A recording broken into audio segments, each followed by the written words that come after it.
Yes. Habari za wakati huu wa Tanzania.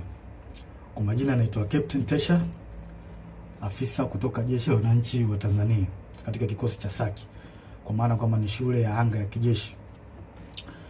Awali ya yote napenda kumshukuru Mwenyezi Mungu, muumba mbingu na nchi, kwa kunipa uhai na afya mpaka muda huu ambapo nazungumza nanyi wa Tanzania wenzangu. Nikiwa na maumivu makubwa sana moyoni juu ya haya yanaendelea katika nchi yetu. Nimejaribu kutafakari sana mpaka muda mwingine kufikia kumshirikisha Mungu kwamba nikiwa naiona hatari kubwa sana ambayo ipo mbele yetu kama taifa. Haikuwa rahisi hata kidogo kwangu mpaka leo hii Watanzania kuniona nikiwa mbele yenu naongea haya mambo. Haikuwa rahisi kwa sababu nazijua taratibu zetu za kijeshi jinsi zilivyokuwa ngumu, hasa kwa mambo kama haya. Haikuwa rahisi hata kidogo kutafakari mpaka kuamua kufanya hiki. Kwa maana hiyo sasa, nikiwa naifahamu hatari hiyo iliyopo mbele yangu juu ya hichi ninachokifanya kwenye utaratibu wetu, desturi zetu, pia katika mambo mengine, sitojali hizo hatari kwa namna yoyote. Sitomwogopa mtu yoyote, ila heshima kwa wakuu wangu itabaki pale pale. Hivyo basi nimeweza kuandika barua kwenda kwa wakuu wangu wa kazi, kwa maana kwamba CDF na wengine, kuwaeleza kwamba siridhishwi kabisa kwa yanayoendelea nchini, na naiona hatari kubwa sana katika taifa letu. Hivyo basi ni vema kama jeshi kuchukua hatua haraka sana kabla hatujachelewa, kwa kuwa imani pekee iliyobaki kwa Tanzania ni jeshi lao. Japo muda mwingine wanasiasa wanajaribu kuliingiza jeshi letu kwenye mambo ya siasa,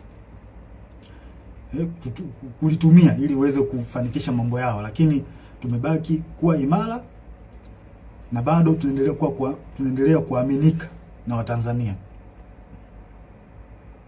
Hivyo basi, kwa kuona hilo na kuona hali ambayo ipo kwa sasa, sehemu pekee na imani pekee ya Watanzania ni kwenye jeshi lao. Hivyo nashauri jeshi letu liweze kuchukua nchi haraka sana na kuweza kuweka mambo sawa kuliko kuendelea kulazimisha kwenda mbele, hasa katika hili swala la uchaguzi. Baada ya kufanya hivyo, liweze kuwasikiliza wananchi kwenye taarifa, kwa maana kwamba taarifa mbalimbali kutoka kwa wananchi ziweze kuwasikiliza na maoni yao. Wanasiasa wazalendo waweze kusikilizwa, nao wenye uchungu na taifa hili wapo, wanajulikana. Mfano, kuna huyu mzee wetu mzuri kabisa, huyu Warioba, mzee mzuri sana huyu, na sijui kwa nini wanampuuza. Kuna huyu Humphrey Polepole, kuna mzee Butiku, kuna majaji wazuri, mfano huyu Jaji Robert Makaramba na wengine wengi. Pia viongozi wa dini, makundi ya haki za binadamu, viongozi wa staff wazalendo, kwa sababu kuna viongozi wa staff wengine sio wazalendo, wanaharakati wazalendo wanaoisaidia taifa kwa kuibua mambo mbalimbali, mfano mambo ya ufisadi, matumizi mabaya na madaraka, na kuibua mambo mengine ambayo yanaisaidia jamii kwa namna moja au nyingine kuweza kutatua kero mbalimbali za kijamii. Kama sasa tukipuuzia hili, basi tusije kuepuka lawama pindi mambo yatapokuwa mabaya. Yaani tusije kuepuka lawama kabisa kama tukipuuzia kufanya hivyo. Sasa nilikuwa naomba, kabla tujaendelea mbele zaidi, nilikuwa naomba kuna jambo moja tujaribu kuliangalia hapa. I think inaweza kutupa mwanga mzuri kwa mambo mengine ambayo nitakayoelezea hapo mbele. Kuna kitu kimoja kinaitwa deep state. Deep state. Nitaenda direct. Deep state ni kundi la watu wenye ushawishi mkubwa ndani ya serikali au taasisi za dola, ambazo wanafanya maamuzi za kushinikiza sera kwa siri bila kushirikisha au kutegemea ridhaa ya umma au viongozi walio madarakani kihalali. Mara nyingi kundi hili linaaminika kuwa linaendelea kushika madaraka hata serikali inavyobadili kupitia uchaguzi wa kidemokrasia.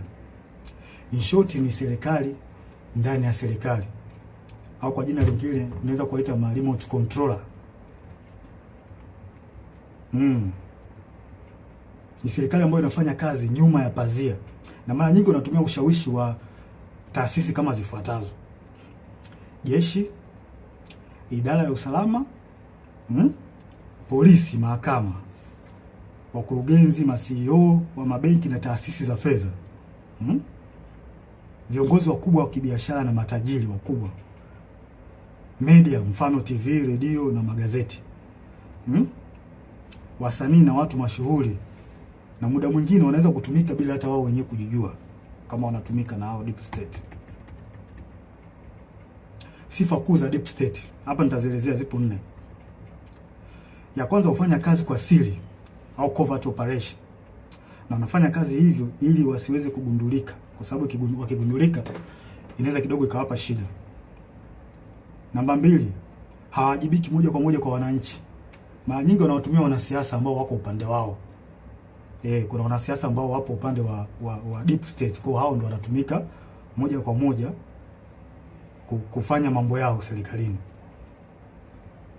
Hutumia taarifa za siri, propaganda au vitisho kudhibiti hali. Pindi mambo yao yanapoanza kujulikana na wananchi, mara nyingi wanatumia vitisho kwa kutumia vyombo vya ulinzi na usalama, au wanaweza kutumia media na baadhi ya watu. Nashangaa tu influencer from nowhere, mtu anaanza kumtukana mwenzake bila sababu.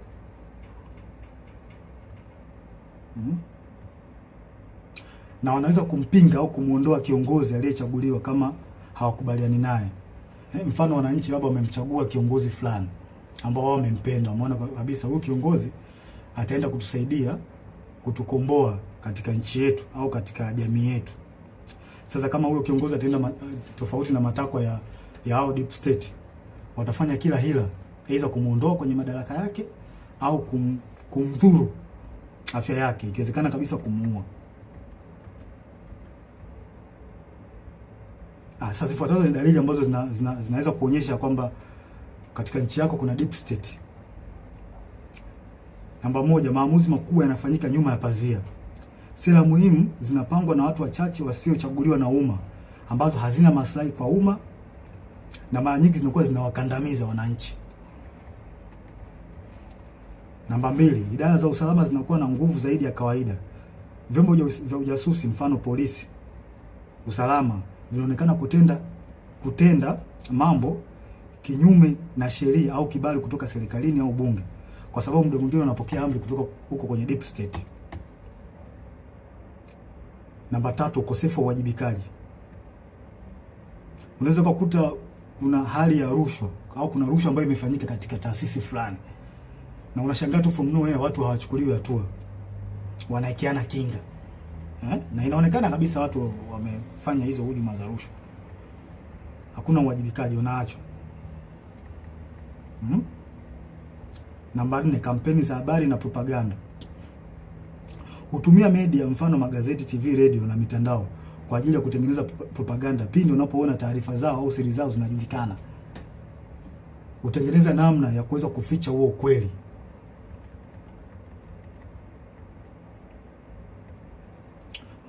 Namba 5, maslahi ya kiuchumi na kiusalama. Watu wachache sana, mfano wafanyabiashara wakubwa, familia za kitajiri na taasisi za fedha, wanashirikiana moja kwa moja na maafisa wa usalama au jeshi. Yaani wanakuwa kitu kimoja, wanatengeneza bondi. Na pia mikopo au tenda au mikataba ya kitaifa ambayo ina faida, wanapeana wao kwa wao. Wanapeana maslahi wenyewe kwa wenyewe. Si watu wazuri hao. Namba 6, kukandamizwa kwa wakosoaji au whistleblowers. Wapiga filimbi au waandishi wa habari za kichunguzi mara nyingi wanakandamizwa, ikiwezekana kuuliwa au kudhuriwa pindi wanapotoa habari zao, pindi wanapofichuliwa. Na vyombo vya habari muda mwingine vinavyofanya hivyo, mara nyingi wanachukuliwa hatua. Hivyo vyombo vya habari vinachukuliwa hatua na hao watu kwa sababu wana mkono mrefu.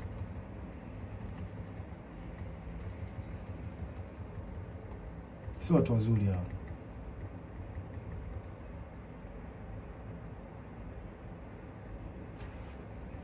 Huendeleza maslahi hata kama ni kinyume na matakwa ya umma au sheria.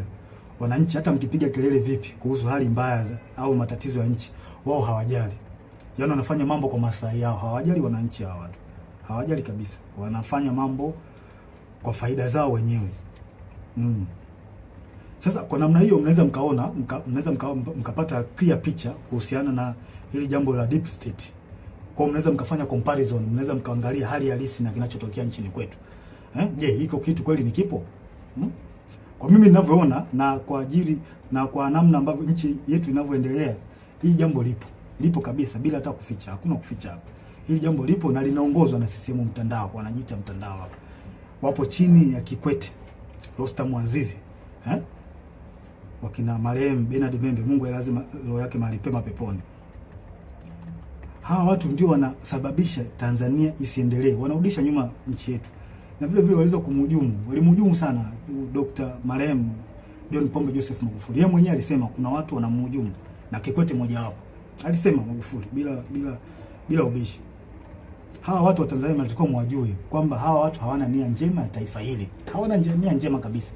Hawa ndio wanasababisha maendeleo yasipatikane kwenye taifa letu na usalama usipatikane kwenye taifa letu. Pindi nchi inapotaka kujikwamua iende sehemu moja kwenda sehemu nyingine, hawa wanatengeneza vipingamizi.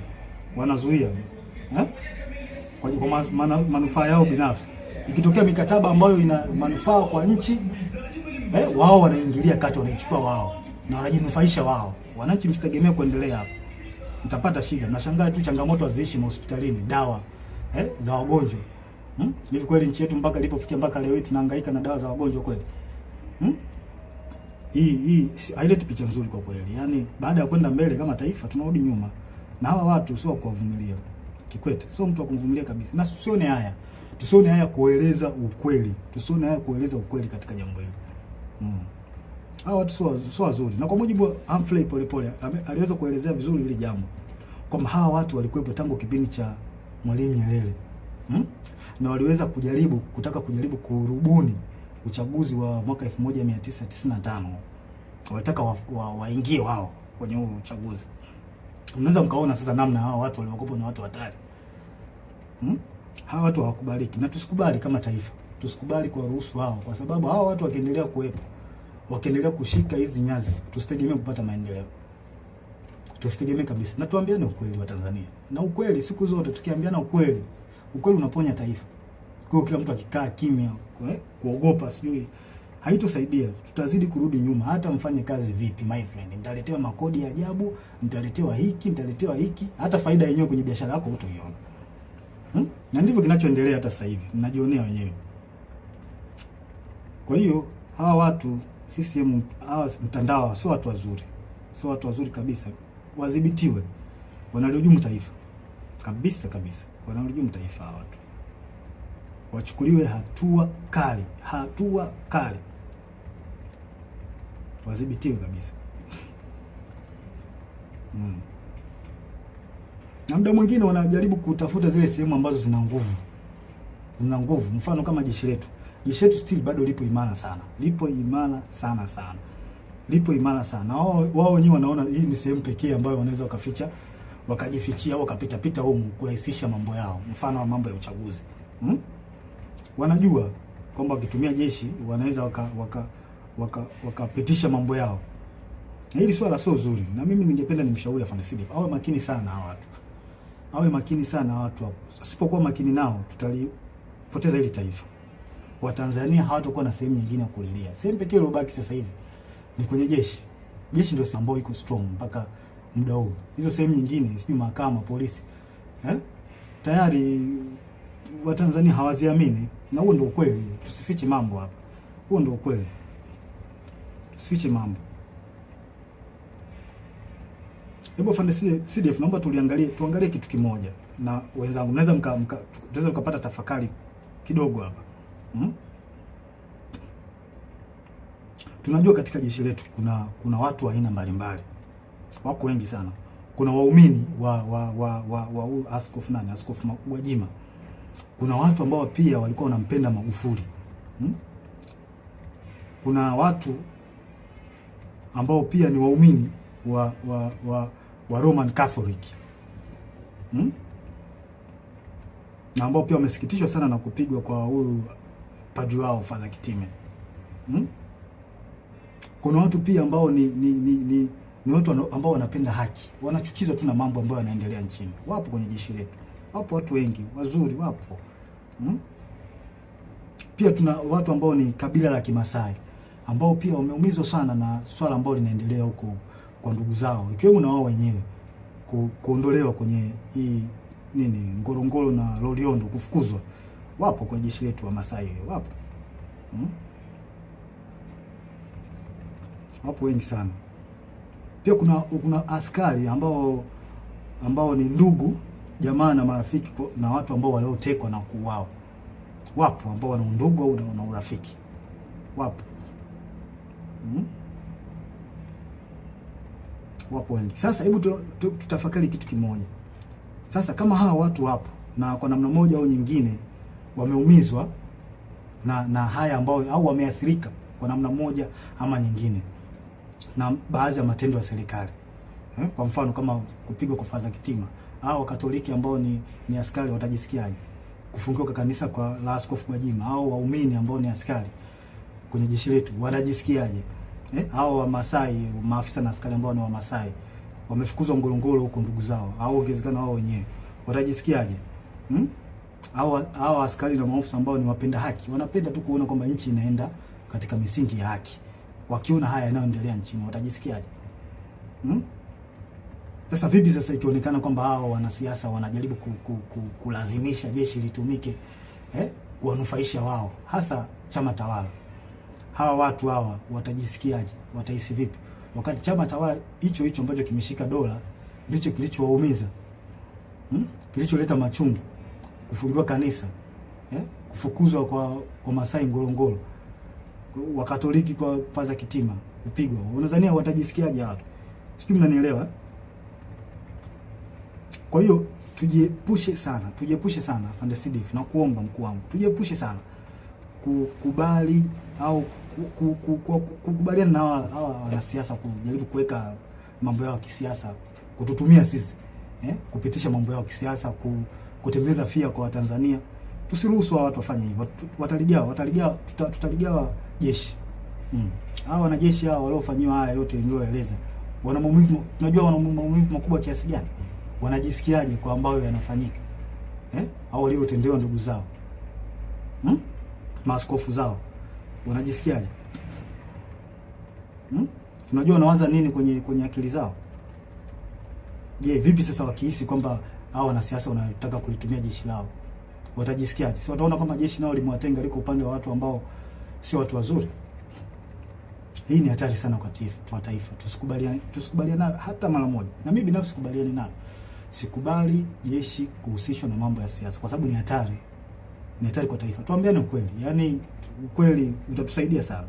Na haya mambo hata alishasema baba wa taifa Mzee Warioba, alishakataza sana. Tusirihusishe jeshi kwenye mambo ya siasa. Tutaharibu nchi. Tutaleta mgawanyo mkubwa sana. Teta mambo. Kuna maaskari na maofisa ambao wanapendezwa sana na the way huyu mwenyekiti wa Chadema Tundu Lissu anavyofanya hizo siasa zake, wanapendezwa nao. Huwezi kumlazimisha mtu, hivyo kitu kipo moyoni mwake. Sasa vipi sasa wakiona kwamba jeshi linahusishwa na wanasiasa wanalitumia kwenye mambo ya watu watawala ambao wamemzuru au wanaendelea kumshikilia vibaya huyo wao Tundu Lissu, watajisikiaje? Tunatengeneza bomu ambalo linaweza kuja kutulipukia baadaye tukashindwa kulidhibiti. Tujiepushe sana na haya mambo. Sio mambo mazuri kabisa, yanahatarisha taifa letu kwa kweli. Tusiweze kuyavumilia kabisa, tuwe wazi kuyaongea. Sasa huu ni ushauri wangu kwanza, tusidanganye kwamba wananchi hawajui kinachoendelea. Hilo swali inabidi tulitoe kabisa akilini mwetu kwamba wananchi hawajui wananchi wanajua vizuri kinachoendelea. Tusijidanganye kwa hili. Kwanza nashauri kitu cha kwanza, jeshi lichukue nchi na kufanya mambo yafuatayo. Tuzuie uchaguzi. Afande Sidif, na kushauri zuia uchaguzi. Huu uchaguzi una mtego mkubwa sana. Umekiuka sheria, katiba ya nchi. na sisi pekee upande wetu ndio tunaweza kuzuia. Neki hawawezi, kwa sababu nao wanatufaika katika hili. Kwa mkuu wangu na kushauri usiingie kwenye mtego wa kuruhusu huu uchaguzi kufanyika. Na kama tukiruhusu, tutakuwa tumekosea sana Watanzania. Huu uchaguzi una makashfa mengi, kashfa za rushwa, ubabaishaji kwenye kila sehemu, ubabaishaji. Sheria zinavunjwa. Hivi tujiulize, unaingiaje kwenye uchaguzi taifa likiwa limegawanyika? Hivi hatuoni haya mambo, hatuoni au tumeziba masikio yetu kwamba taifa limegawanyika? Mkuu, tusiruhusu taifa limegawanyika. Hili swala halina kificho, linaelezeka na linaonekana. Viongozi wa dini wameshauri, mzee Warioba, mzee Butiku, wameshauri sana juu ya haya mambo. Lakini watawala wameendelea kuwa na viburi, hawataki kuwasikiliza.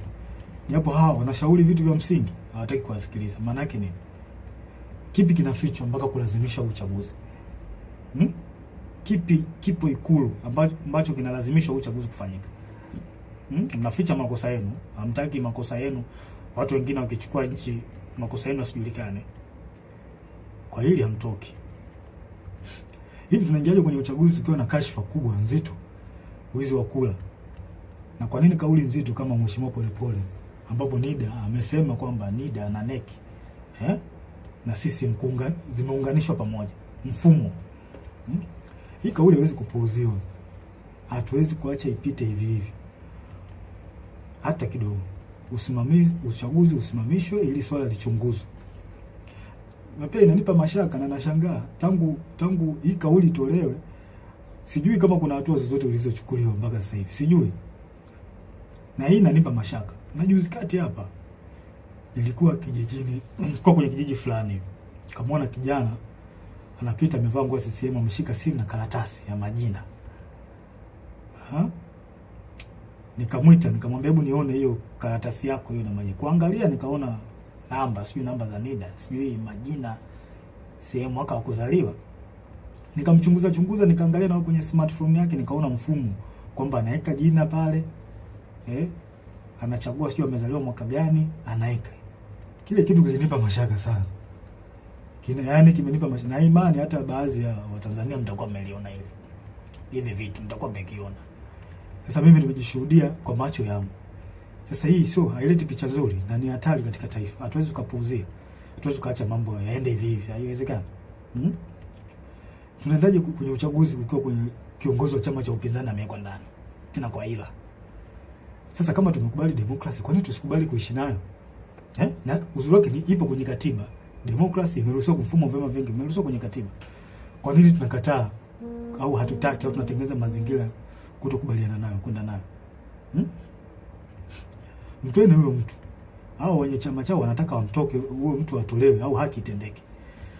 Tusifanye mambo kioleo. Tunalipoteza hili taifa. Tukiendelea kukaa kimya hili taifa litapotea. Na mimi sipo tayari kwa hilo. Sipo tayari kabisa. Sasa tunaendaje kwenye uchaguzi tukiwa na malalamiko ya tume huru ya uchaguzi? Na hiki ndio kiburi ambacho CCM wanapata. Kwa sababu wanaona wanaweza kuimiliki hii tume huru. Mzee Warioba alishauri, mimi sio wa kwanza. Mzee Warioba alishauri watu mbalimbali wa haki za binadamu na wazalendo kweli hawa watu walishauri walishauri kwamba hii tume huru ya uchaguzi jaribu kurekebisha baadhi ya mambo. Wao hawataki, wanalazimisha tu mambo kwenda hivi hivi. Kwa nini wanalazimisha? Wanaficha nini? Kwa nini wanalazimisha? Kama chama tawala kinajiamini kimefanya maendeleo, iwape hao tume huru ya uchaguzi. Wananchi si wanaona kwamba chama hiki kimefanya maendeleo. Watakipa tu kula. Watakipa kula kuliko kuhangaisha haki za watu hapa. Tunamkosea Mungu. Tunamkosea Mungu, na hii ni hatari katika taifa. Haiwezi kuvumilika hata kidogo. Haya, tunaingiaje kwenye uchaguzi kwa kuna tuhuma za rushwa ndani ya chama, iko chama tawala CCM na nje? Kwa nini tunakuwa na upuuzwaji wa kufuatilia mambo ya rushwa ambazo zinaweza kuhujumu uchaguzi na kupata kiongozi ambaye hastahili? Kwa nini? Hawa watu nini? Hawa wanaita watu wa kupambana na rushwa, PPCB. Mnafanya kazi gani? Kwa nini namchunguzi? Kuna viongozi kuna tuhuma za viongozi wa watu walitoka Chadema kwenda sijui chama gani, chama cha nini cha umma. Kuna tuhuma hapo kwamba hawa watu, kuna tuhuma za rushwa, walienda huko ili kwenda kuhalalisha uchaguzi. Vipi, mmezichunguza hizo tuhuma au mnaacha mambo yaende? Mkiacha mambo yaende, mnaharibu taifa. Nawaambia, mnaharibu taifa. Hili taifa mnaliharibu mkiacha mambo, msipotimiza majukumu yenu. Mnaliharibu taifa, na hili alikubaliki. Na sijui mnalipeleka wapi hili taifa. Hili swala lichunguzwe. Hizi tuhuma haziwezi kaachwa zipite hivi hivi tu. Alafu mnalazimisha uchaguzi ufanyike. Hakuna uchaguzi hapa mpaka hizi tuhuma zichunguzwe, ujulikane ukweli. Yaani from nowhere Chauma, watu ambao walikuwa wana nini? Wanalisha nini? Wanalisha ubwabwa. Eti ghafla ndio kimekuwa chama kikuu cha upinzani.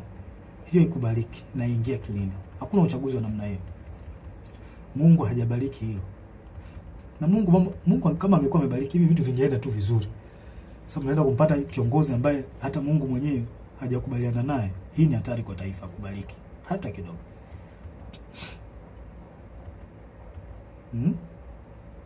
Sasa tunaingiaje kwenye uchaguzi kwa kuna uonevu zaidi wa chama cha upinzani? Kwa makusudi wanazuia kufanya hata mikutano yao. Wanafunguliwa kesi za hila na za ovyo za kuwazoofisha. Wafuasi wao wanakamatwa, wanatekwa, wengine wanauawa. Kama vile sio Tanzania. Hili halikubaliki. Halikubaliki hata kidogo. Kama tumekubali mfumo wa demokrasia, kwa nini tunashindwa kuishi nao? Mfumo wa demokrasia tumeukubali na tumeweka kwenye katiba. Kwa nini tunakubali kuishi? Kwa nini hatutaki kuishi nao? Kama hatutaki demokrasia, hii demokrasia mfumo wa vyama vingi, basi tuiondoe. Kuliko kufanya tu mambo kiolela, mnaua watu, mnawapiga, mnawazoofisha, sio vizuri, leti picha nzuri. Hawa ni Watanzania wenzetu. Haitaki hili swala, mimi sikubaliani nayo. Hiki kitu kipo ndani ya katiba. Mfumo wa vyama vingi upo ndani ya katiba. Sasa kwa nini mnawazoofisha hawa vyama hivi vya upinzani? Kwa nini mnawazoofisha? Wengine mnawafungulia makesi. Kweli hili halikubaliki. Alafu ngoja niwape mbinu chama tawala. Ngoja niwape mbinu ambayo iko very clear. If you really want to destroy or defeat the opposition party, the only thing is to derive development that will direct impact the life of citizen. Hii ndo the only way ya kuweza kudestroy chama cha upinzani. Pelekeni maendeleo kwa Watanzania. Pelekeni maji, pelekeni maendeleo yale ambayo ni tangible, ambayo direct itawafikia Watanzania, wananchi wenyewe. Hapo ndo njia sahihi ya kuweza kuua vyama vya upinzani. Na sio kama hivi mnavyofanya, mnawaua, mnawapiga. Haileti picha nzuri. Sio jambo zuri. Hao wote ni Watanzania. Sio jambo zuri kabisa, likubaliki. Mnamkosea Mungu bure. Haya, mtaingiaje kwenye uchaguzi? Hata chama chenyewe iko chama tawala. Uteuzi wao wa kiongozi wao hauna uhalali. Watu wamelalamika, wameenda mpaka mahakamani. Wengine mpaka leo wanalalamika kwenye vyombo vya habari na mitandao ya kijamii kwamba kiongozi wao hajateuliwa kwa mujibu wa katiba yao. Tunaendaje kwenye uchaguzi kwa staili kama hiyo? Nafasi za ubunge zimekuwa za rushwa. Ndugu jamaa na marafiki ndio wanapewa hizo nafasi. Sasa mtaenda kutengeneza serikali ya aina gani? Wale watu waliochaguliwa na Watanzania wenyewe na wananchi waliopitishwa kwenye kura za maoni, ambao wananchi wanawaamini kwamba ni watu wazuri na watendaji kazi wazuri, mmewakata, mmeka watu wetu. Sasa nashangaa mtaenda kutengeneza serikali ya aina gani huko mnapotaka kwenda? Hii ni hatari kwa taifa na haikubaliki. Haikubaliki hata kidogo.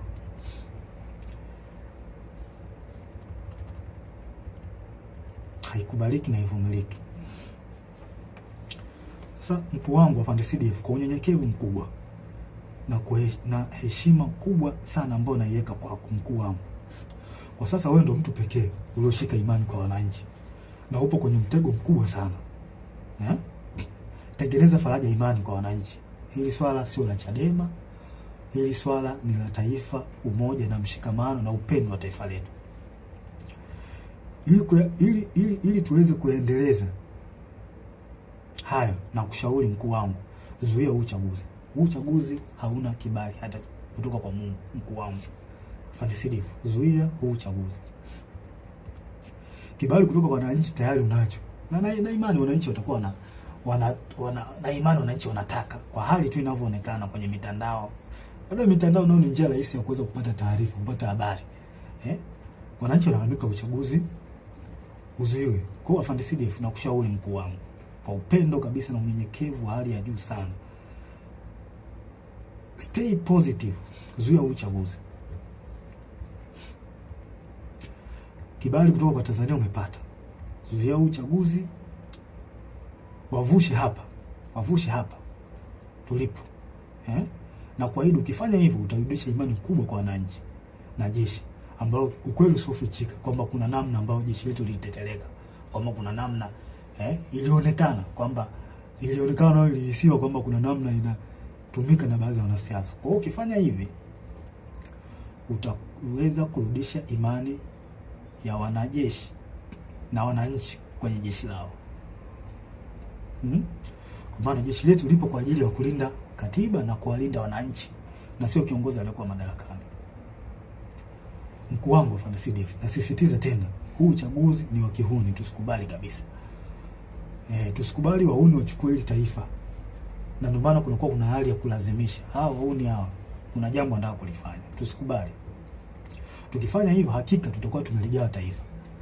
Na haya mambo sio ya ufisadi ambao tunayaona sasa hivi. Ufisadi, sio uaji, yaani utaongezeka maradufu na wananchi hawatakuwa na la kuongea. Utaongezeka maradufu tukikubali uchaguzi ufanyike. Afande Sidifu, umeshika matumaini ya Watanzania, zuia uchaguzi.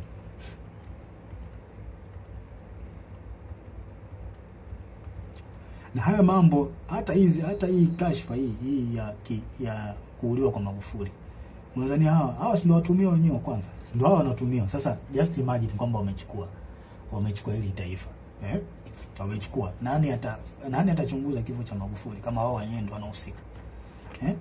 Nani atarekebisha mikataba ya bandari, mikataba mbalimbali ikiwemo mkataba wa bandari, ikiwa wao ndio wamepitisha mikataba migodi, makaa ya mawe? Nani ataifuatilia wakati wao ndio wahusika wakuu? Inatia mashaka sana. Nani atafuatilia ukiukwaji wa haki za binadamu? Nani atafuatilia ukiukwaji wa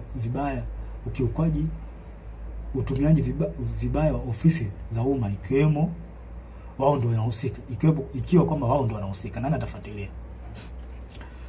Mkuu wangu Afande Sidifu, tusipochukua hatua za kuzuia huu uchaguzi, basi tunaenda kupoteza hili taifa na kuwasaliti wa Tanzania. Tusipofanya hivyo, tunaenda kuwasaliti wa Tanzania. Tujiulize, kwa nini wanalazimisha na kutumia nguvu kubwa katika huu uchaguzi? Kwa nini wanalazimisha hawa watu? Kuna nini wanaficha ambacho hawataki wa Tanzania wakijue hapo Ikulu? Kuna nini hiki hawa watu wanaficha mpaka walazimishe? Yaani mambo yanaenda tofauti na katiba, wao wanalazimisha tu, tofauti na sheria za uchaguzi wanalazimisha. Kuna nini? Wanatumia marushwa, wanatumia nguvu kubwa sana mpaka kuua watu. Kuna nini wanaficha? Mkuu, kila siku wananchi wanalia kwa haya yanayoendelea nchini. Wanalia sana huko mitandaoni, ukipita unaona. Hawana tena mahali pa kukimbilia kupata msaada. Maana kama mahakama yenyewe hawana imani nayo. Na mahakama ipo upande wa tawala. Jeshi la polisi ndio kabisa lipo hivyo, hawaliamini. Na huo ndio ukweli usofichi. Yaani hapa ni kuongea ukweli. Tukitaka kuliponya taifa letu tuongee ukweli. Hawaliamini. Na inasemekana kwamba watekaji wenyewe hao wenyewe ndio wanahusika. Hao jeshi la polisi baadhi yao wanahusika na utekaji. Bunge nalo ndio hivyo. Most of them kule ni chama tawala. Hawaliamini. Kwa sehemu pekee ambayo wananchi wanaiamini ni kwa jeshi lao la wananchi wa Tanzania. Wananchi wanalia sana mkuu. Wanataka jeshi lao liingilie kati, lichukue nchi, kuweka mambo sawa. Ili mambo na uchaguzi uende vizuri. Sasa kwa nini tusiwasikilize hawa wananchi wetu? Kwa nini tunawapuuza? Hili ndio jeshi lao, jeshi la wananchi ndio jeshi lao hawa wananchi. Tunataka tuwasikilize. Tusipowasikiliza hawa wataenda wapi? Hawa wananchi wataenda wapi tusipowasikiliza? Je, tunataka waingie mtaani wenyewe wakapambanie nchi yao? Kama sisi hatutaki kuwasikiliza wananchi. Na wananchi hao ndio wenye jeshi lao. Kwa hiyo tunataka maana yake ni kwamba tunawataka hao wananchi waingie mtaani wenyewe wakajikomboe, wakachukue nchi yao. Kwa hiyo tunataka hivyo. Mkuu, tusipowasaidia tutakuwa tumefanya usaliti mkubwa sana kwao. Na mimi daima, mimi Captain Tesha nitakuwa upande wa wananchi. Hili naliongea bila kificho, bila kuogopa mtu yoyote. Nitakuwa upande wa wananchi. Watanzania tambueni, kama jeshi lisipoingilia kati, basi jueni wanajeshi wengi wapo upande wenu. Tambueni hilo. Wanajeshi wengi hawakubaliani na kinachoendelea nchini. Wapo upande wenu.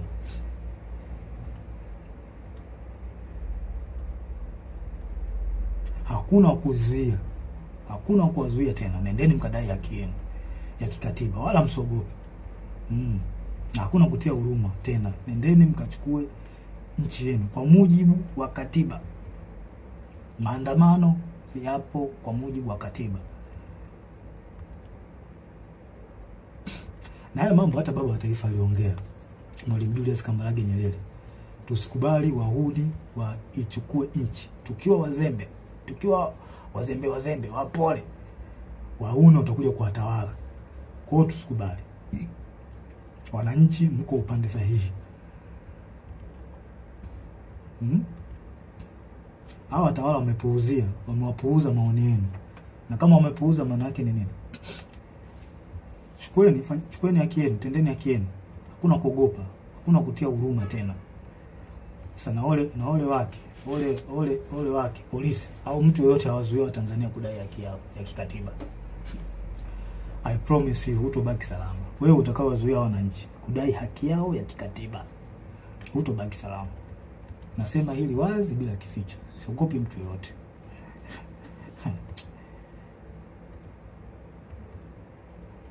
Ngoja niwaambie tu ukweli. Mimi napenda sana kuambia ukweli, hasa katika mambo critical kama haya, mambo ambayo yanahusu nchi. Mimi napenda sana kuongea ukweli. Yaani nyinyi watawala, msijidanganye kwamba mkipuuzia hali hii. Mkipuuzia hali hii kwamba msijidanganye kwamba mambo yataseto. Kama miaka yote ya uchaguzi mambo yanavyokuwa, kwamba watu wa Tanzania wataongea alafu baadaye watasahau, wataliacha. I promise you this time is different. Kwa hali ninavyoiona, this time is different. Hiki kipindi ni tofauti na nyakati nyingine zote. Wazungu wanakuambia, wana kauli yao, wanakuambia what brought you success yesterday does not guarantee victory tomorrow. Njia ambazo ulizozitumia wewe kupata success kipindi kilichopita, usitegemee kwamba ukizitumia njia hizo kwamba zitakupa faida. Hapana, unapotea. Sio hivyo. Haiwezi kawa hivyo siku zote. Sasa I promise you mambo hayatakuwa mazuri. Yatakuwa mabaya zaidi.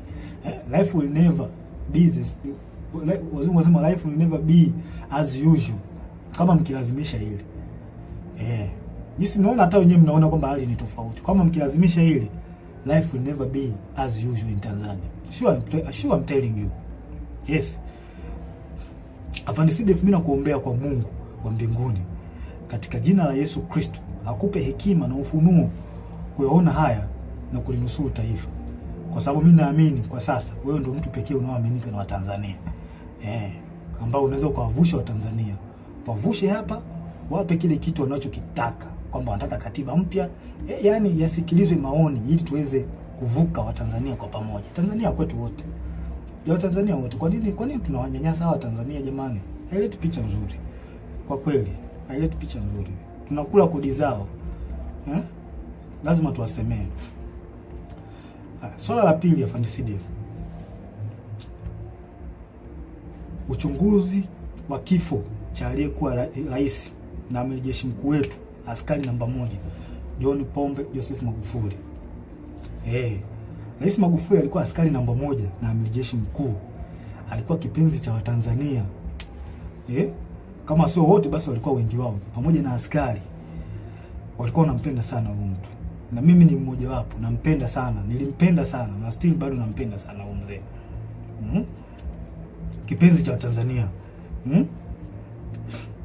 Sasa na inawezekana pia hata waliokuwa wanamchukua by that time, kwa sasa hivi inawezekana kuna hali ambayo imeanza kuja kwao, kwamba wanawezekana kwamba wanaona kwamba mtu alikuwa sahihi, kwamba walifanya makosa kumchukia, na hisi hivyo, na kuna baadhi tayari washa admit. Magufuli aliongoza nchi kwa uzalendo hali ya juu, ana hamna mtu asiyejua hilo kwamba huyu mtu aliongoza nchi kwa uzalendo mkubwa sana. Kifo chake kimewahuzunisha watu wengi sana ndani ya nchi na nje ya nchi, hilo halina ubishi. Na kuna wengine, nikiwa mimi Captain Tesha nikiwa ni mmoja wao, sijawahi kabisa kupona maumivu ya kifo chake. Yani mpaka leo sijawahi kupona maumivu ya huyu rais wangu John Pombe Joseph Magufuli. Naona sijui haya maumivu yataisha lini. Sasa kwa hali hiyo tumeweza kusikia taarifa mbalimbali. Of course hizi taarifa tuliweza kuzisikia mwanzoni kabisa kwa kipindi cha kifo chake. Mimi nilizisikia hizi taarifa mapema sana, ila sasa nikawa sina taarifa, sina uhakika nazo. Nilizisikia kutoka Kenya, na hawa mabloggers, YouTubers, mabloggers walisema baadhi yao kwamba Magufuli ameuliwa na Kikwete. Kuna baadhi yenu nahisi hizo taarifa mtakuwa hamna kuficha vitu hapa. Kuna baadhi yenu nahisi hata hizi taarifa mtakuwa mlizipata mwanzoni kabisa baada ya kifo cha Magufuli. Umeona bwana? Sasa tumeweza kusikia taarifa ya kwamba kuna uwezekano kifo kimemsababisha na kupangwa na CCM mtandao. CCM mtandao hao wanaikao kwa watu ambao sio wajua CCM mtandao. Hao ni Kikwete, Rostam Azizi, na marehemu Mungu lazima roho yake malipema peponi Bernard Membe. Hao ndio CCM mtandao ambao wanajulikana, na wengine ambao hawajulikani. Sasa hivi tunaanzaje kupuuza taarifa za kifo chake? Tunaanzaje kupuuza hizo taarifa za kifo chake? Pamoja na kwamba zilitolewa kwenye vyanzo vingi, lakini mtu kama Humphrey Polepole sio mtu wa kumpuuza hata kidogo. Huyu mtu yani utumishi wake unaeleweka. Ameshika nyadhifa mbalimbali sehemu tofauti, na kwa kweli ni mchapakazi kweli. Kweli mimi nampenda huyu mtu kwa uchapakazi wake. Nampenda. Nataka nijifunze baadhi ya vitu, nataka nijifunze kutoka kwake. Ni mtu mzuri sana. Mtu mzuri sana. Sasa tunaanzaje kupuuza taarifa zake? Tunaanzaje kuzipuuza hizo taarifa za Polepole? Hizi taarifa zake haziwezi kupuuzwa hata kidogo. Na nahisi hata usalama wa taifa wanazo. Polepole ameeleza hata hizi taarifa za kuuliwa kwa Magufuli hizi, usalama wa taifa walikuwa wanazijua. Na hata CCM wenyewe baadhi yao walikuwa wanajua. Na hili sala inanisikitisha sana mimi binafsi. Linanisikitisha sana. Na nahisi hata wazalendo wengine inawasikitisha kwamba tangu taarifa hizi zimetolewa hakuna hatua yoyote iliyofanyika. Na huyu mheshimiwa Polepole ameeleza vizuri sana kwa ushahidi situation nzima ilivyokuwa, ameeleza vizuri tu kwamba amiri jeshi mkuu kuna uwezekano ameuawa na wanamtandao. Sasa najiuliza, hivi utaratibu wa kupuuza taarifa muhimu kama hizi kwenye taifa letu umeanzia lini? Umeanzia lini kupuuza taarifa ya kifo cha mheshimiwa wetu Magufuli? Umeanzia lini kupuuza taarifa zinatolewa na mtu kama Polepole? Mnapuuza. Kwa nini mnapuuza? Kwa nini mjafanya uchunguzi mpaka sasa hivi? Hili swala linasikitisha sana na linatia mashaka, na sijui tunaelekea wapi kama taifa. Hivi ni kweli tupo serious kama taifa? Hivi kweli tuna mapenzi mema na taifa letu, au tunaigiza uzalendo? Na kuna watu wengine wanaigiza uzalendo, yani wao wanaigiza, hawana ule uzalendo kutoka moyoni. Wapo kwa ajili ya maslahi. Hii tabia kuchukulia poa mambo muhimu katika taifa letu limeanza lini? Hili alikubaliki. Watanzania wanataka kifo cha mpendwa wao kichunguzwe. Tena ikipendeza jeshi lenyewe lichunguze kifo chake haraka sana bila kuogopa mtu yoyote, na haki itendeke. Hatuwezi kukubali tu mambo yaende hivi hivi tu, yani kwamba mambo ya kwamba taarifa ishatolewa kwa tunaacha mambo yaende hivi hivi. Hilo alikubaliki. Na isema hii dhahiri kwa moyo, hilo alikubaliki. Kifo cha Magufuli kichunguzwe. Hatuwezi kukaliacha ile swali linapita hivi hivi. Hilo swala haliwezekana, haliwezekane. Lazima tuchunguze. Tena nashauri kwa dhati. Tena nashauri kwa dhati kabisa moyo wangu na ukweli mtupu, nashauri mtandao wote wakamatwe, waweke ndani haraka bila kumwogopa mtu yoyote, kwa sababu hakuna aliyejua hiyo sheria. Hakuna mtu, mtandao wote waliotajwa na Humphrey Polepole, kwa sababu hata usalama wa taifa hizi taarifa wanazo. Hao nani watu wa CCM wa taarifa wanazo juu ya kifo cha Magufuli, kwamba taarifa zilitoka awali kabisa hata kabla Magufuli mwenyewe kuondoka. Hawa watu wakamatwe, hawa CCM mtandao wakamatwe haraka sana, yani haraka iwezekanavyo, wakamatwe waweke ndani. Kikwete na wenzake wote wawekwe ndani, wasije wakakimbia nchi hawa, yani wawaiwe haraka sana, yani nashauri haraka sana. Afande CDF, nakuomba, hii ni muhimu sana, naomba ingilia kati, haki itendeke katika hili. Kifo cha Magufuli kichunguzwe. Sasa ningependa nigusie kitu kimoja.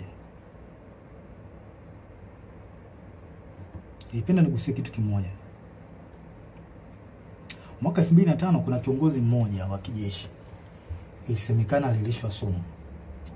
Kilikuwa kipindi hiki ya mambo ya uchaguzi. Kuna kiongozi mmoja wa kijeshi ilisemekana alilishwa sumu, na hii imekuja baada ya yeye, ilisemekana kwamba alikataa, kuna baadhi ya maagizo alikataa, kwamba alilazimishwa au aliambiwa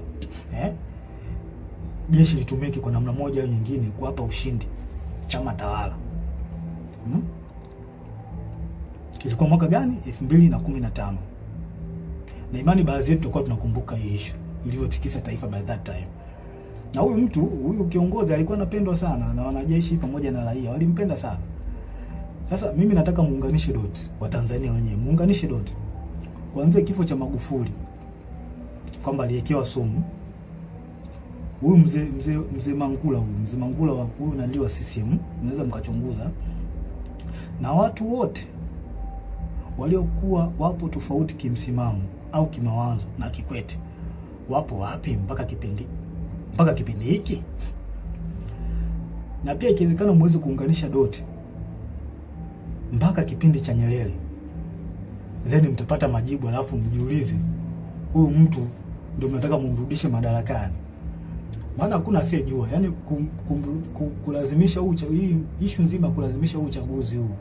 Kikwete anahusika kwa 100%, hawezi kuepuka hiki. Na hatuwezi kukaa kimya, lazima tuongee ukweli. Unajua ukweli ndio unaponya taifa. Anahusika, kwa hiyo yeye anataka ajifichie huko kwamba okay, tukishaingia madarakani hapa kuna baadhi ya uchafu wake utafunikwa. Hii haikubaliki na haiwezekani. Haiwezekani. Samia yupo kwa ajili, Rais Samia yupo kwa ajili ya kunanili. Yupo tu, ila watu ambao wapo nyuma yake ni hao kina Kikwete. Huyu mtu adhibitiwe, akamatwe yeye na mtandao wake haraka sana. Jibu hizi tuhuma za kifo cha Magufuli. Yaani akamatwe haraka sana. Tuwezi kuacha tu mambo hivi. Tukiacha mambo ende hivi tutaharibu taifa. Na mimi siwezi kukubali nikiwa hai kwamba nione taifa langu linaharibikiwa. Sipo tayari kwa hiyo. Ushauri wangu wa tatu, Afande CDF, tusikubali hata kidogo wanasiasa kuhusisha jeshi letu na mambo ya siasa. Hili swala mimi sio mtu wa kwanza kulizungumzia, na madhara yake makubwa sana. Wananchi watakosa imani na jeshi lao. Yaani jeshi lishaanza kukaa tu kwamba inaegemea upande wa chama fulani. Vipi sasa wale upande wa chama kingine ambao ni wanajeshi au ambao ni raia watakuwa wanalionaje jeshi lao? Hili jambo sio zuri. Tuliangalia kwa makini. Kuna mambo mengine, kwa mfano kama sijui kuna picha zinazosambaa mitandaoni zikionyesha jeshi sijui jeshi lina magari ya kijeshi sijui yametumika, helikopta vikitumika, sijui watu wengine sijui wale kuruta wanaenda kwenye kampeni. Hili jambo ni kama ni kweli, jambo halileti picha nzuri. Haileti picha nzuri kabisa kama ni kweli. Tunaharibu nchi. Sasa vipi sasa, kwa mfano chama kingine kinaomba sasa magari au kinaomba helikopta kwamba okay, kwa sababu mmewasaidia watu fulani na sisi tunaomba mtusaidie. Vipi wakiomba tutawapa?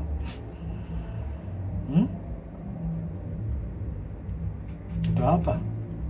Okay, je, what next kama tukikataa? Na wao wanaujua ukweli. Haya mambo ndio maana Mwalimu Nyerere na pamoja na Warioba waliyakataa siasa, wanasiasa kulitumia jeshi. Sio kitu kizuri, linagawa, litakuja kugawa taifa vibaya sana. Mimi sikubaliani nao. Sababu madhara yake ni makubwa sana. Tutavunja ule umoja. Tutavunja umoja. Hao wanajeshi hao watakuwa wako hivi, hao watakuwa hivi. Hata imani kwa Tanzania itapungua. Na pia adui anaweza kutumia njia hizo za nyewe kugombana au nyewe kutofautiana. Adui anaweza kutumia njia hizo kutuhujumu. Inatokea sana. Haya mambo tusione haya kuyaongea. Tuyaongee kwa ukweli na kwa moyo mmoja, kwa sababu tukikaa kimya haya mambo yataendelea tu. Hawa watu watahisi kwamba hawa Tanzania hawajui au hawaelewi nini kinachoendelea. Kumbe wanaharibu nchi, alafu na nyinyi mnaamua kukaa kimya. Watu wema wakikaa kimya, mabaya yanaendelea kutapakaa, yanaendelea kuenea. Kuna watu wanaojua ukweli, alafu wanakaa kimya. Sasa unapofanya hivyo, yani unaruhusu yale mabaya kutembea, na mwisho wa siku itakuja kufikia na wewe.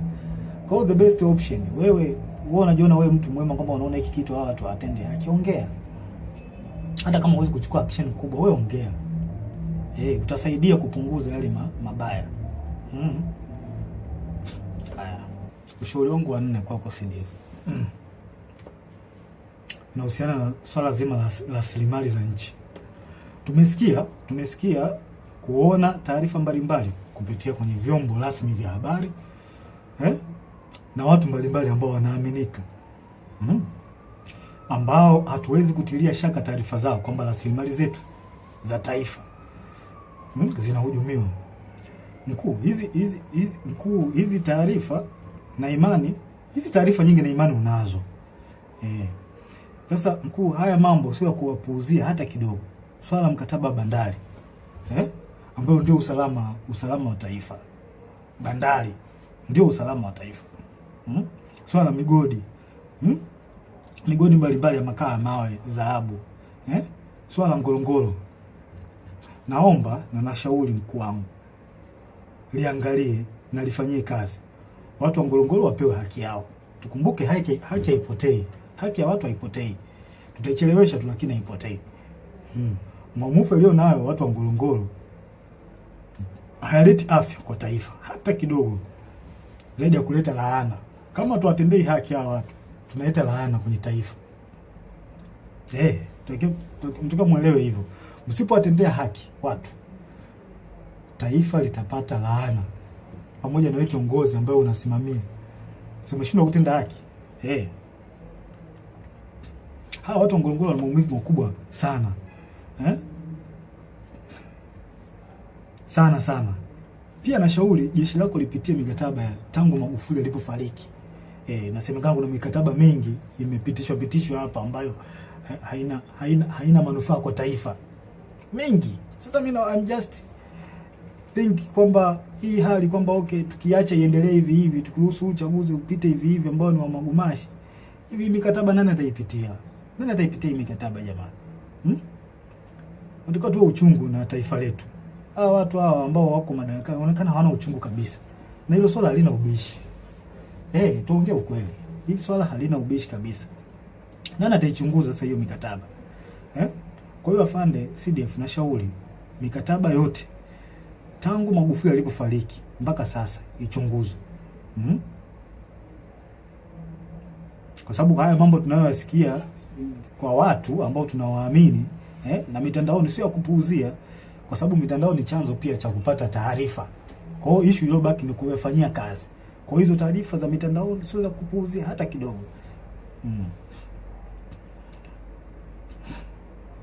Tukikuta tu kwamba tumeuza nchi, na watu kianza kupuuzia mambo ya mikataba, naweza nikuta kwamba tumeuza nchi bila kujijua. Na kuanza kuhangaika sijui na kodi za bodaboda, sijui kodi za mawinga. Kama mawinga nao mtu amemaliza zake chuo, ameamua ajishikize tu kuwa winga, eti naye anatakiwa alipe kodi. Huu ndo mwanzo wa kuonyesha kwamba rasilimali zetu zimeuzwa. Mnashindwa kusimamia rasilimali vizuri, mnaanza kuhangaika na watoto. Boda mlimbisha kodi ya nini? Winga. Mtu yuko Kariakoo kule anajitafuta, mnataka mumlipishe kodi. Sijui kodi za kufanya biashara mtandaoni, sijui ukiposti nini, sijui mambo ya kodi. Kweli ndio tumefikia huko. Haikubaliki. Afande CDF, naomba uione hii hatari. Hii halikubaliki. Kodi za mtandaoni. Yaani mtu anafanya biashara yake, anaposti vitu vyake, nataka muende kumdai kodi. Does not make sense. Hii haina maana kabisa. Hii sio ishara nzuri kwa taifa. Yaani badala ya kuendelea mbele, kurahisisha maisha ya wananchi, sisi tunarudi nyuma na kuzidisha ugumu wa wananchi. Yaani serikali inataka ifanye maendeleo kwa ajili ya kurahisisha maisha ya wananchi. Yaani wananchi wapate unafuu, wajisikie fahari kuishi katika nchi yao. Sasa sisi ndio tunazidi kuwekea ugumu. Haya makodi ambayo hayana ajabu haya yanatoka wapi? Hii inaonyesha tumeshindwa kusimamia rasilimali zetu.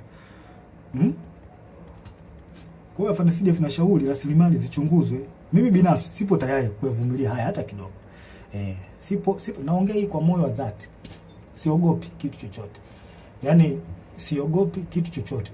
Issue kama ya kifo, kufa ndio kitu ambacho siogopi kabisa. Kwa sababu mpaka nimeamua kuwa mwanajeshi, swala la kifo nilikuwa nalijua.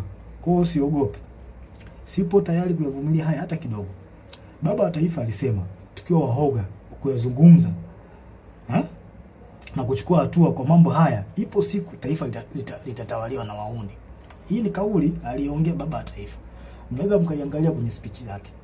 Na Baba wa Taifa ndio mtu ambaye tunamchukulia kama ni mtu ambaye anatuongoza. Zile speech zake zinatuongoza taifa kuelekea katika sehemu ambayo ni nzuri kimaendeleo. Sasa kama Baba wa Taifa ameliongea hili, mimi sio mtu wa kwanza. Mimi naishi katika nanili zake, speech zake. Na hiyo dalili, hiyo kauli aliyoongea Baba wa Taifa kwamba tukiwa hawa wauni wakiachwa, tukiacha mambo bila kuyaongea, mambo mabaya bila kuongea, ipo siku taifa litatumiwa na wauni. Hiyo dalili ni tayari kama imeshaanza kuonekana. Watanzania watakuwa washahidi. Kwa hiyo yanayoendelea, hii dalili imejidhihirisha. Na ni kweli tunatawaliwa na wauni. Hilo swala hakuna haya kuliongea. Tunatawaliwa na wauni, hawana uzalendo na taifa letu. Mimi sikubali kutawaliwa na wauni. Sasa mkuu wangu Afande CDF, na kushauri tuchukue nchi na kuyazuia haya haraka sana. Tuchukue na kuyazuia haya. Kwa maana kama tukiruhusu, basi tutajua tutakuwa tumewakosea Watanzania na nchi itakuwa mikononi mwa wauni. Haya tunayoona sasa hivi na hisi yataongezeka mara nyingi sana. Na yote anaongozwa na Kikwete. Huyu mtu mimi sijui kama ana hofu ya Mungu. Sielewi. Sasa naomba tutafakari mambo fulani. Niwarudishe nyuma kidogo. Kuna jambo moja wa Tanzania huwa tuna tabia ya kusahau. Hasa situation iliyokuwa miaka ya nyuma, hasa kuanzia mwaka 2005 mpaka 2015. Kipindi cha utawala wa Kikwete.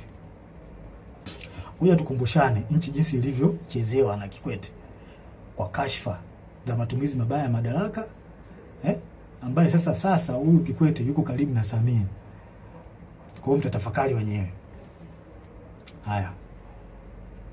Moja, kuna kashfa ya malipo ya nje EPA. Kuanzia mwaka 2005 kwa makadirio tu hapo, ambao mtakuwa na taarifa sahihi, I think mnaweza mkaweka mambo sawa. Kuanzia mwaka 2005 mpaka mwaka 2006 ambapo Benki Kuu BOT ilihusika. Kiasi cha fedha cha bilioni 133 zilipotezwa. Ambapo kwa taarifa Daudi Balali alihusika. Watu ambao mlikuwepo kipindi hiko na hizi taarifa mliipata. Kuna kashfa ya Richmond 2006 mpaka 2008 ambapo Edward Lowassa, Nazir Kanamagi na Ibrahimu Msabaha, hawa watu walituhumiwa kwa kashfa hizi. Kuna mabilioni ya pesa mengi hapo yalipotea. Kuna kashfa ya Meremeta, Tan Gold na Deep Green Finance mwaka 2006 mpaka mwaka 2007. Bilioni 155 zilitumika bila uwazi. Watu wamebeba hela hapo. Kipindi cha Kikwete alikuwa kiongozi. Kuna kashfa ya rada 2007. Serikali ilinunua rada kutoka Bae. Kampuni inaitwa Bae, I think iko UK. Kwa bei ya juu mno kupitia rushwa. Yaani watu hawa wauni wauni watu wabaya sana. Hawa wauni walipandisha gharama. Yaani hii kampuni ilikuwa inauza gharama ya chini, lakini wauni ambao walipewa kwenda kufanya manunuzi ya rada wakapandisha gharama. Karibia bilioni 60, waliongezea bilioni 60. Kwenye ununuzi wa hii rada kutoka UK. Sasa kwa bahati nzuri serikali baada ya kufuatilia zile fedha ziliweza kurudishwa na serikali ya Uingereza, bilioni 60. Naona mambo haya. Haya. Kashfa ya makaa ya mawe ya Kiwila Coal Mine kuanzia mwaka 2008. Mgodi uliuzwa kwa kampuni inayohusishwa na viongozi wa juu kwa wakati huo ambaye alikuwa Edwin Lowassa na Daniel Yona. Mabilioni ya shilingi ya ununuzi wa mgodi wa mikopo. Yaani hao inaonekana walinunua mgodi. Walinunua mgodi kwa gharama, walifanya hujuma kununua mgodi kwa gharama ya chini. Hujuma hizo. Kuna kashfa nyingine ya shirika la ndege la Tanzania ATCL 2008 mpaka 2010. Mabilioni ya pesa ya hasara kwa shirika. ATCL iliingia mkataba mbovu na South Africa Airways. Pia mikataba ya kukodisha ndege kwa gharama kubwa. Unaona mambo haya. Kashfa ya TTCL na ZTE mwaka 2008 2010 ambapo TTCL iliingia mkataba na kampuni ya Kichina uliokuwa na gharama kubwa na usio na faida kwa taifa. Kiasi cha fedha cha bilioni 70 zilipotea. Kashfa nyingine ni kashfa ya bandari na TICS 2010 mpaka 2015. Mamia ya bilioni yalikuwa yanapotea kila mwaka juu ya rushwa, upotevu wa mapato, mikataba mibovu kati ya TPA na waendeshaji binafsi wa bandari. Kashfa nyingine ni kashfa ya gesi ya Mtwara 2012 mpaka 2013. Rushwa ya mabilioni ya dola yalifanyika kwenye mkataba. Hii ilipelekea maandamano makubwa Mtwara na baadhi ya watu kupoteza maisha. Kashfa nyingine ni kashfa ya Tegeta Escrow 2014. Mitambo ya umeme IPTL PA. Fedha zilikuwa katika account ya escrow ya benki kuu zilichukuliwa na kugawiwa kwa watu binafsi, makampuni na viongozi wa kisiasa. Kuna viongozi hapa waliokuwepo kwenye hii kashfa, kuna Sospita Muongo na viongozi wengine waliohusika. Kashfa NCCF na Kigamboni New City 2012-2014. NCCF iliwekeza katika mradi mikubwa ya ujenzi ikiwemo mradi wa Kigamboni New City bila uwazi na kwa gharama kubwa. Billions of money zilipotea kwenye hii kashfa. Kashfa nyingine ni kashfa ya bandari ambao wengi wenu, bandari ya Bagamoyo ambao wengi wenu mlisikia. Hizo ni kashfa kubwa.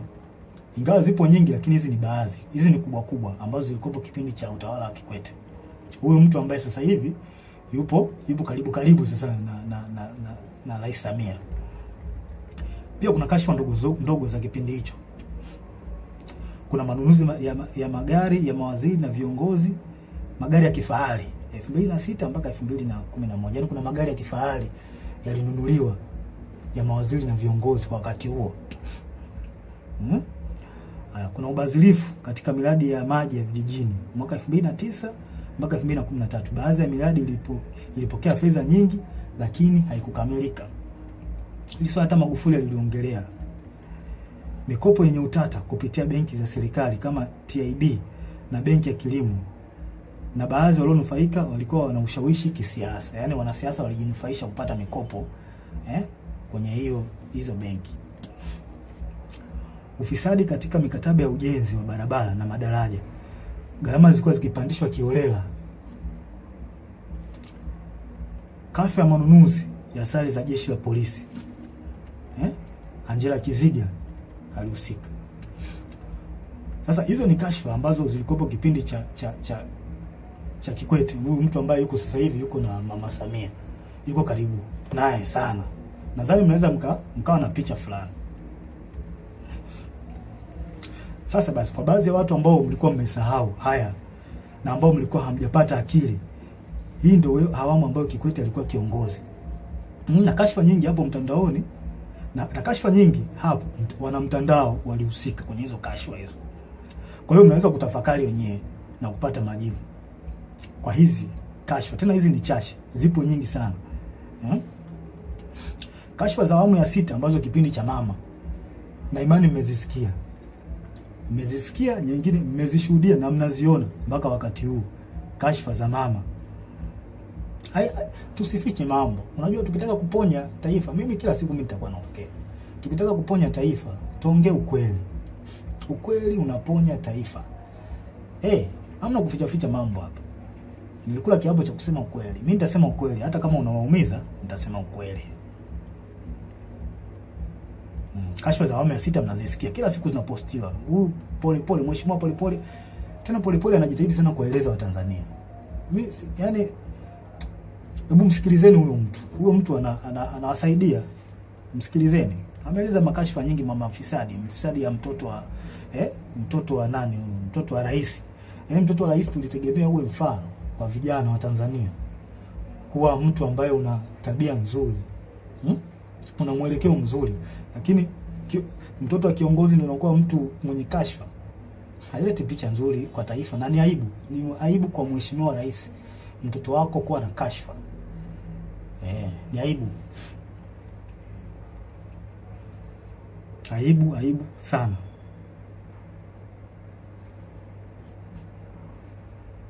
Hizo kashfa za awamu ya 6 mnazijua na zimeelezwa na Polepole na wanaharakati wazalendo. Kuna wanaharakati wazalendo sana wa taifa hili.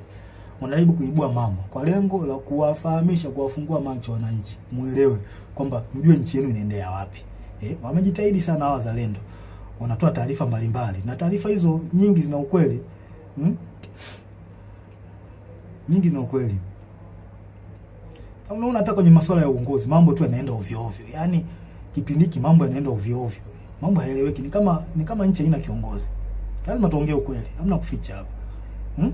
Rushwa kila sehemu, yani rushwa zimetapakaa. Hivi mradi mdogo kama ule wa mwendo kasi ule. Mwendo kasi kweli ndio kufikia stage hii. Watu wanapita kwa kuingia madirishani. Watu wanajaa mpaka unakaa juu. Ni kweli? Kweli tunalipeleka wapi ile taifa? Kitu kidogo kama mradi ule wa mwendo kasi tunashindwa ku-manage. Je, standard gauge hii tutaiweza hii? Na wasiwasi na tunapoelekea sio pazuri. Kweli. Na mimi nitaendelea kuongea ukweli. Nitaendelea kuongea ukweli daima.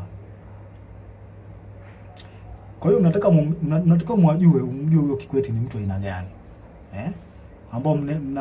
Ambao mnamtetea baadhi yenu. Nataka mumjue kipindi chake alifanya mambo gani. Hawa watu hawafai kabisa. Hawana uzalendo wala uchungu na Tanzania. Nyie ambao mpo gizani mpaka msaizi, hamuyaoni haya. Naombea kwa Mungu mpate ufunuo tu, muweze kuyaona haya. Ushauri wangu wa 5 kwa CDF. Afande CDF, na kuomba kwa hekima kabisa, watu wafuatao waweze kukamatwa, wapelekwe kwenye vyombo vya sheria juu ya tuhuma zinazowakabili. Watu hao ni huyu mtoto wa Kikwete. Mtoto wa Samia Abdul Kikwete mwenyewe. Rais mstaafu Rostam Aziz, Angela Kiziga na huyu mkurugenzi wa usalama wa taifa Mumba. Wakamatwe haraka sana kabla ya kukimbia nchi kujibu tuhuma zinazowakabili. Yaani hili swala tusione haya. Kama tupo upande wa haki, tusione haya kuzungumzia hivi vitu. Hawa watu wakamatwe. Wameharibu sana hili taifa. Hatuwezi kuacha watu wachache wachafue na kuharibu taifa. Haiwezekani. Wakamatwe haraka sana bila kuogopa wala kuonea haya. Hawa watu sio kuacha hata kidogo. hawawezi kuepuka mkono wa sheria. Sio watu kuacha.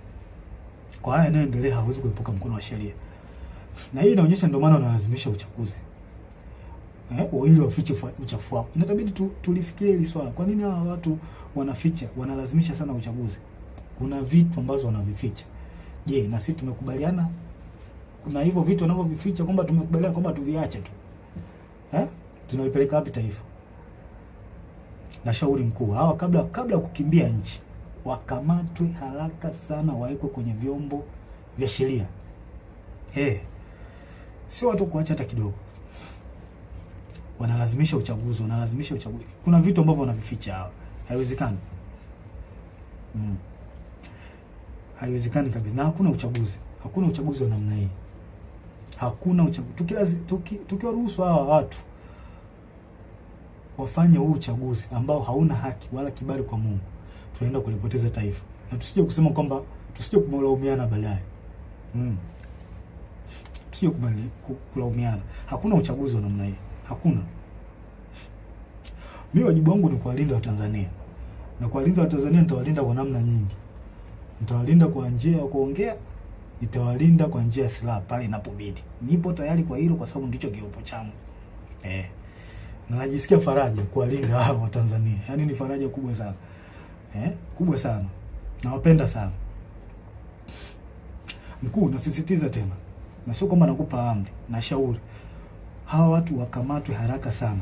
Hili swala halitopita daima mpaka haki itendeke. Nchi gani tunakubali kusumbuliwa na kikundi cha watu wachache wasioitakia mema nchi? Yaani kikundi cha watu wachache kisichozidi hata 20 kinasumbua watu almost milioni 60. Kweli tunakubali kusumbuliwa na watu na wanajeshi na tukiwemo huko? Mimi sikubali. Hao watu wakamatwe ili turudishe imani kwa taifa na uwajibikaji. Maana walishazoea kwamba wana Tanzania wanaongea alafu watasahau. Hili swala halitosahaulika milele na milele. Mpaka kieleweke.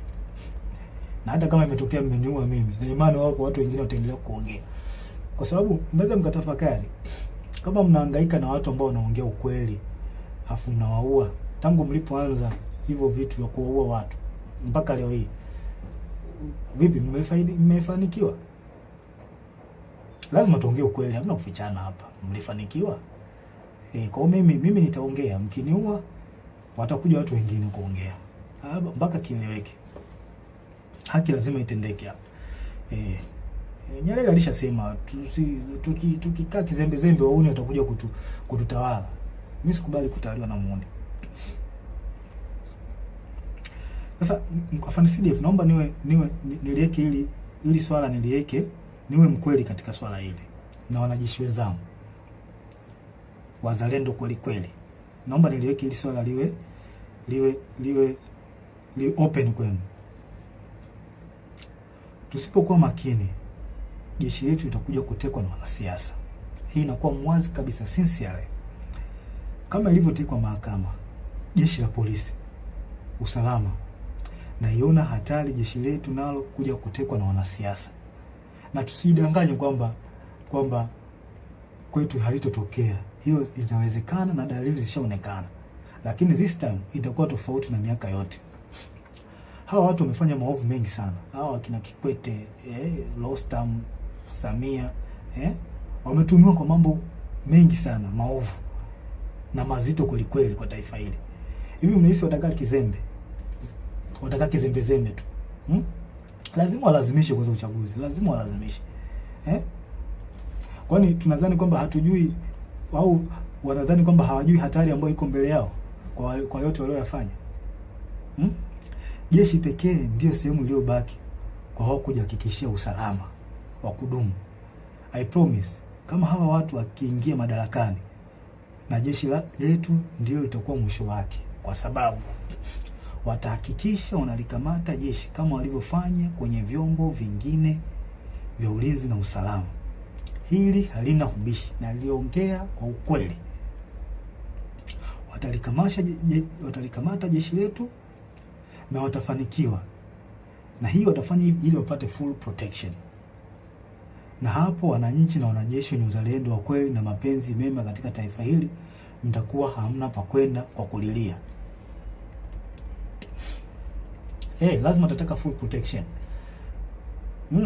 Kwa sababu kwa uchafu waliofanya lazima watajitahidi by any means wapate full protection. Na sehemu iliyobaki ni jeshini. Kwa hiyo lazima watalikamata jeshi. Lazima tukiruhusu uchaguzi ufanyike. Uchaguzi huu ufanyike. Lazima watalikamata jeshi. Kama ilivyokuwa polisi na mahakama. Lazima watafanya hivyo. Je, tupo tayari kwamba tunakubali wafanye hivyo? Hawa tuone hii hatari ambayo iko mbele yetu.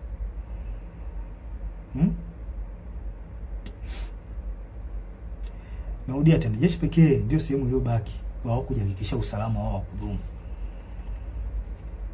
Hivyo basi watahakikisha wanalikamata effectively.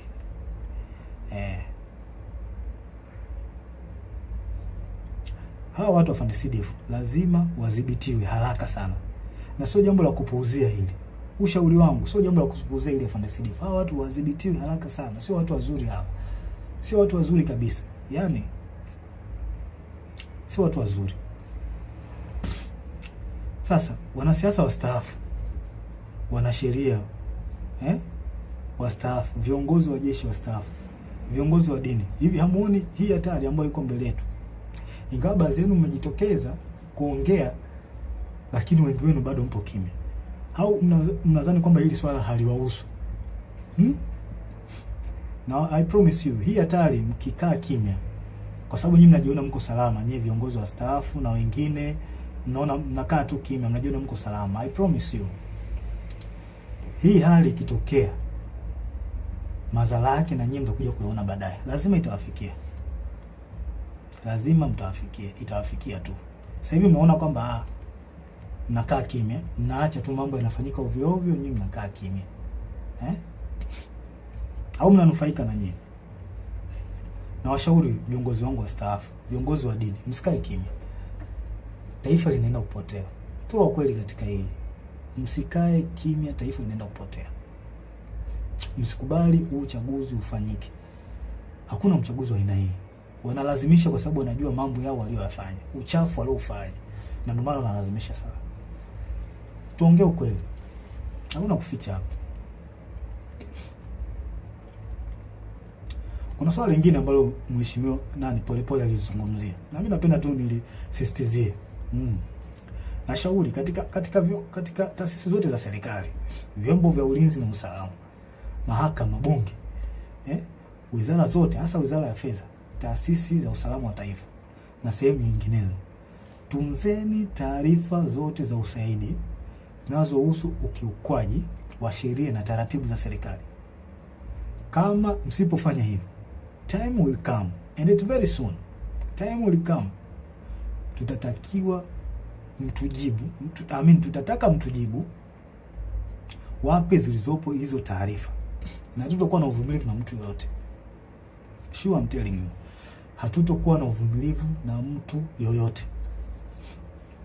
Tunzeni hizo taarifa, tunzeni taarifa zote za mambo ya rushwa, za mambo za ukiukwaji wa madaraka, uvunjifu wa taratibu, uvunjifu wa sheria. Tunzeni hizo taarifa. Time will come, tutahitaji hizo taarifa.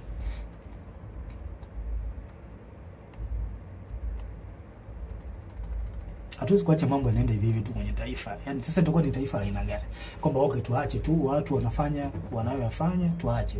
Hili halitakuwa ni taifa. Tanzania inaheshimika sana. Sasa watu wachache tusikubali waliharibu taifa letu. Iko kitu hakiwezekani. Hakiwezekani mbinguni na duniani.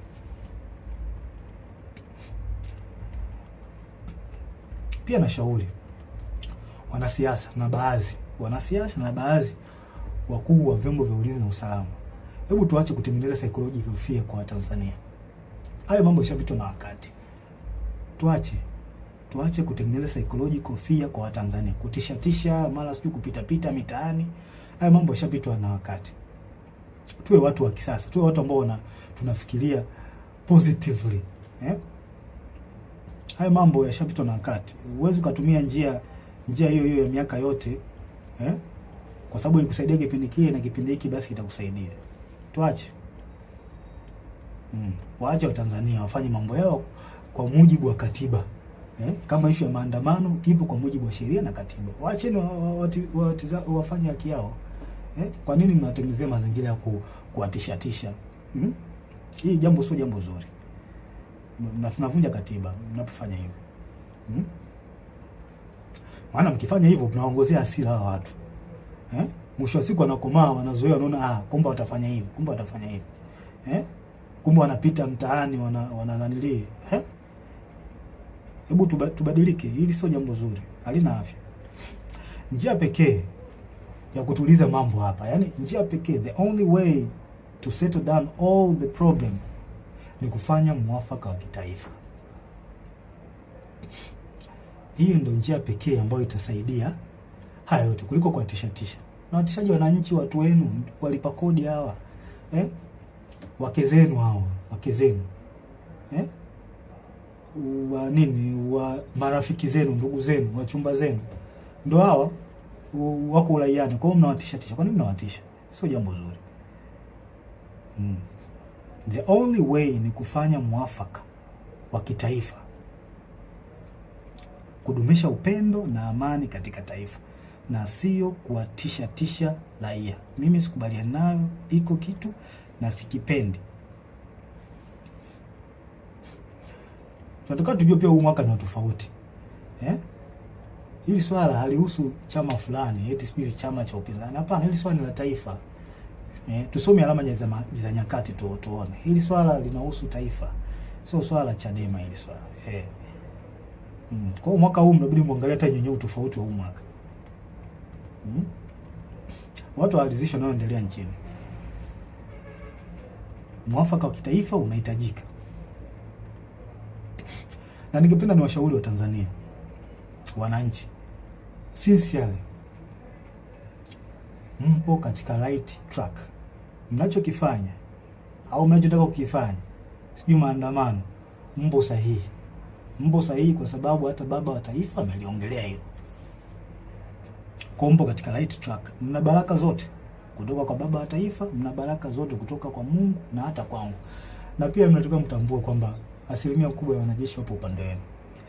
Wengi hawezi kutoka hadharani kama nilivyotoka mimi, kwa sababu sio ujasiri wa kila mtu ambaye anaweza kufanya hivi. Ila mtambue wanajeshi wengi na askari, hata kwenye polisi huko na sehemu nyingine, wapo upande wenu. Hapo upande wenu kabisa. Na kwa sababu mnachokisimamia ni haki na kinaonekana, basi jua hata baba wa haki ni Mungu wetu, Mungu wa mbinguni, yupo upande wenu. Hakuna kuogopa wala kutia huruma. Hili naliongea kwa msisitizo. Hakuna kuogopa wala kutia huruma. Na ole wake. Yaani hapa naliongea sasa kwa kumaanisha ole wake polisi au mtu yoyote atakayewazuia Watanzania kutimiza haki yao kikatiba. Siku inakuja, I promise you, siku inakuja tutakuuliza kwa nini ulikubali kupokea amri ya kuwazuia hao watu au kuwaua au kuwazuru. Kwa nini ulikubali kufanya hivyo? Najua muamini, lakini siku iko njiani. Hatuwezi kuacha taifa lipotezwe na watu wachache. Iko kitu akikubali, hakikubaliki hata kidogo. Hayo mambo 6 yalikuwa ushauri wangu kwa wakuu wangu. Kwa hiyo kama mkiona inafaa kutekeleza, basi itakuwa jambo la heri, itakuwa jambo zuri, kwa sababu lengo ni kulisaidia taifa letu, kuliokoa katika hiki kipindi. Na tusidharau kwamba hakuna hatari. Hatari ipo na ni kubwa sana. Sasa jambo lingine la mwisho, ningependa tu niwashauri wasanii na ma-influencers, wasanii mbalimbali na ma-influencers, vioo vya jamii hao wanajiita. Wasanii, jitahidini mkae upande wa wananchi. Huo ni ushauri ambao nawapa, japo sio wa ulazima sana, ila ningependa niwashauri mkae upande wa wananchi. Jifunzeni kwa wasanii wengine wa nchi nyingine. Matatizo kama haya yakitokea, angalieni woga wanakaa upande gani. Huo ni ushauri wangu wa bure na ni mzuri kabisa. Kama ikiona inafaa, mnaweza mkautekeleza. Ila kama mkiona haifai, pia mnaweza mkauacha. Nimemaliza. Ila kabla tarehe 29, Mungu akitupa uhai, nitarudi tena kabla ya tarehe 29, na kama kutakuwa hakuna mabadiliko yoyote nitarudi tena. Lengo ni kuliokoa hili taifa, tulisaidie, hatuwezi kukaa kimya. Nitarudi tena kabla ya tarehe 29. Asanteni na watakia wakati mwema. Mungu awabariki sana.